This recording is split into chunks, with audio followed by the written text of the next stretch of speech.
ఉత్తరాంధ్రకి సంబంధించి అచ్చెన్నాయుడు గారు శాసన మండలిలో జగన్ ఒక క్రిస్టియన్, చైర్మన్ కూడా ఒక క్రిస్టియన్ మాట్లాడుతూ ఉన్నారు.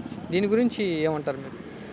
ఆయన ఈరోజు రాష్ట్రంలో అధికారంలోకి రావడం కోసం కూటమి ప్రభుత్వం ఎన్నో ఈ ఆంధ్రప్రదేశ్ రాష్ట్ర ప్రజలకు అబద్ధపు హామీలను, మోసపూరితమైనటువంటి హామీలని, అలాగే నిరుద్యోగ యువతకు ఉద్యోగ హామీలను ఇచ్చి ఉద్యోగం ఇవ్వకపోతే నిరుద్యోగ భృతి ప్రతి ఒక్క నిరుద్యోగి కూడా 3,000 రూపాయలు ఇస్తానని చెప్పి అనేక మోసపూరితమైనటువంటి హామీలను ఇచ్చి గద్దెనెక్కడం జరిగింది. ఎక్కి 2 సంవత్సరాలు సరాసరి 2 సంవత్సరాలు కావస్తుంది.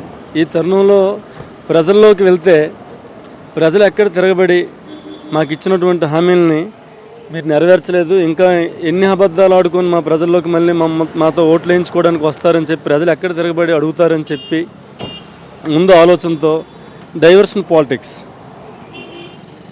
డైవర్స్ చేసే ప్రజల్ని వాళ్ళ ఆలోచనల్ని మార్చే ప్రయత్నంతో చేస్తున్నటువంటి రాజకీయాలే తప్ప